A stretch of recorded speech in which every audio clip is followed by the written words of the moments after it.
இன்னைக்கு பிப்ரவரி மாதத்தோட சஷ்டி விரதம் தேய்பிரை. சரி விரதம் இருக்கலாம் அப்படின்னு நினச்சேன். ஏற்கனவே நம்ம இருக்கிற நிலைமையில விரதம் இருக்கணுமா, சரி மனசார சாமியை கும்பிட்டுக்குவோம் அப்படின்னு சொல்லி காலையில் சீக்கிரமாக எழுந்திரிச்சு நேற்றே பூவெல்லாம் வாங்கிட்டு வந்து வச்சிருந்தேன். காலையில் 5 மணிக்கெல்லாம் தலையோட குளிச்சுட்டு சாமி கும்பிட்டு முடிச்சாச்சு. இந்த லைன் எனக்கு ரொம்ப பிடிச்சிருந்துச்சு.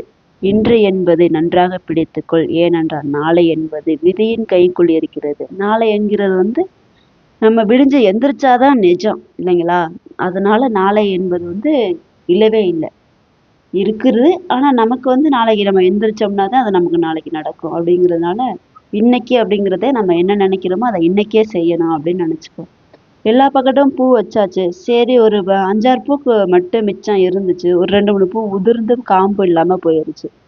சரி அதையெல்லாம் உதிர்த்து சாமிக்கு அர்ச்சனையா போட்டுறலாம் அப்படின்னு நினைச்சிட்டு நான் விளக்கு வச்சு ரொம்ப அது கொஞ்சம் நேரத்துலேயே மலை ஏற்றிடுறது.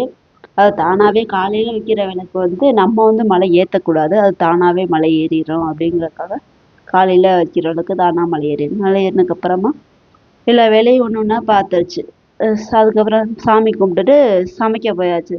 சமையல் என்னன்னு பார்த்தீங்கன்னா, காலிஃப்ளவர் பொரியல் பண்ணி சாப்பாடு வச்சு சாம்பார் செஞ்சுட்டு, அப்போதைக்கு நேற்று உள்ள மாவு இருந்துச்சு, அதை வச்சு தோசை செஞ்சு சாப்பிட்டாச்சு. சாப்பிட்டுட்டு திங்கக்கிழமை அன்னைக்கு நேற்று தான் இவர் ஸ்கூல் போகலையே, இன்னைக்காவது எப்படியாச்சும் கிளப்பி விட்டுறேன்னு ஆளை இங்கே வீட்டில் வச்சுருந்தோம்னா இதே பழக்கமாக போயிடும்னு சொல்லிட்டு ஒரு வழியாக அவர் இல்லாத காய்ச்சலை உருவாக்கி படுத்து தூங்கிட்டாரு நேற்று. இன்னைக்கு எப்படியோ போராடி காய்ச்சலாம் சரியாயிடுச்சாடான்னு கேட்குறதுக்கு, இன்னும் காய்ச்சல் அடிக்குதுமா அப்படின்னு.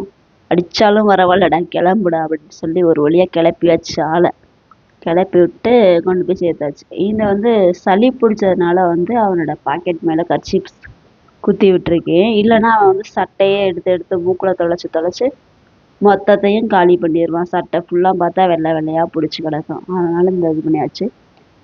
ஒரு வழியாக நீங்கள் ஸ்கூலில் கொண்டுட்டு சேர்த்தாச்சு. கொண்டாந்து விட்டுட்டு சரி ஈவினிங் கூட்டிகிட்டு போகலாம் அப்படின்னு சொல்லி நம்ம உரமா நின்னா நம்மளை முன்னாடி கூப்பிட்டாங்க. சரி என்னடான்னு சொல்லிட்டு போனால் ஒருவேளை நான் கேமரா எடுக்கிறதான் தெரிஞ்சிருச்சோ, நம்மளை திட்ட போகிறாங்களா அப்படின்ற ஒரு பதட்டத்திலே நான் போய் முன்னாடி நின்னேன். பட் ஆனால் கேமரா ஃபோன் க்ளோஸ் பண்ணியிருந்தனால வெளியே தெரியாது. பார்த்தா கடைசியில் இந்த முட்டையை கொடுத்து நாளைக்கு அவிச்சு கொண்டுட்டு பிள்ளைங்களுக்கெல்லாம் கொடுங்க அப்படிங்கிறாங்க. சரி அப்படின்னு சொல்லிட்டு வாங்கிட்டு நம்ம சாயங்காலம் சாமி கும்பிட்டு விளக்கு வச்சு சாமி கும்பிட்டு சாப்பிட்டு தூங்கியாச்சு. பாய்.